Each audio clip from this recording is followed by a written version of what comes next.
नमस्ते बच्चों। DAV Moil public school e learning class में आपका स्वागत है। मैं आपकी हिंदी विषय अध्यापिका अंजलि राघोरते। प्यारे बच्चों, आज मैं आपको श्रवण कौशल के अंतर्गत एक कहानी सुनाने जा रही हूँ जिसका नाम है बादशाह और माली।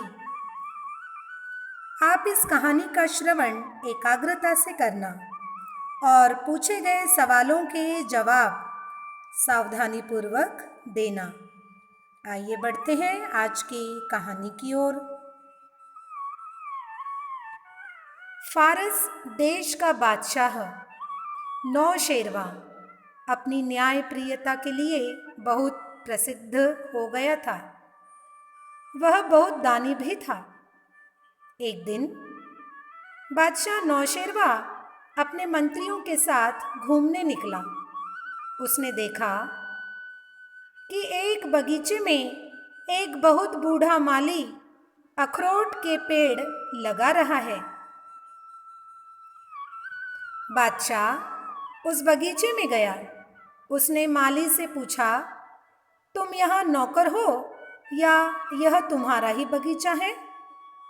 माली ने जवाब दिया, मैं नौकरी नहीं करता, यह बगीचा मेरे ही बाप दादा का लगाया है।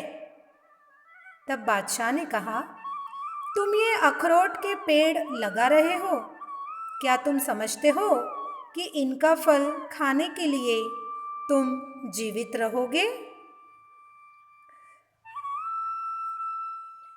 अखरोट का पेड़ लगाने के 20 बरस बाद फलता है। यानी अखरोट की बीज यदि ज़मीन में डाले तो उससे पौधा निकलता है और पौधे को वृक्ष बनने में तकरीबन 20 वर्ष लगते हैं और उसके बाद ही उस वृक्ष में फल लगते हैं, अखरोट लगते हैं। ये तो सभी जानते हैं। बूढ़े माली ने बादशाह की बात सुनकर कहा, मैं अब तक दूसरों के लगाए पेड़ों के बहुत फल खा चुका हूँ, इसलिए मुझे भी दूसरों के लिए पेड़ लगाने चाहिए। अपने फल खाने की आशा से ही पेड़ लगाना तो स्वार्थपरता है। बादशाह माली के उत्तर से बहुत प्रसन्न हुआ। उसने उसे पुरस्कार में 2 अशर्फियाँ दी। देखा बच्चों, माली कितना सच्चा इंसान था और कितना परोपकारी। परोपकारी का अर्थ है जो दूसरों के लिए कार्य करता है, परहित उपकार करता है।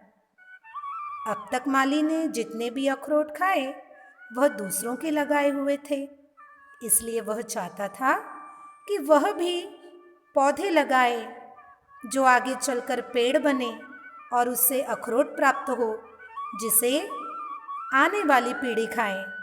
यानी माली केवल स्वयं का विचार नहीं करता बल्कि औरों का भी विचार करता है। आपको भी हमेशा यह बात ध्यान में रखनी चाहिए कि स्वार्थपरता में कोई काम नहीं करना। हमेशा ऐसा कार्य करो जिससे औरों का भी भला हो। बच्चों, मुझे विश्वास है आज की कहानी का श्रवण आपने एकाग्रता से किया होगा। यह कहानी आपको पसंद आई होगी। अब जल्दी से सवालों के जवाब भी दे दीजिए। मुझे विश्वास है कि आप सभी सवालों के जवाब आसानी से तुरंत हल कर लेंगे। इसी विश्वास के साथ हम फिर मिलेंगे अगली कक्षा में। तब तक के लिए धन्यवाद।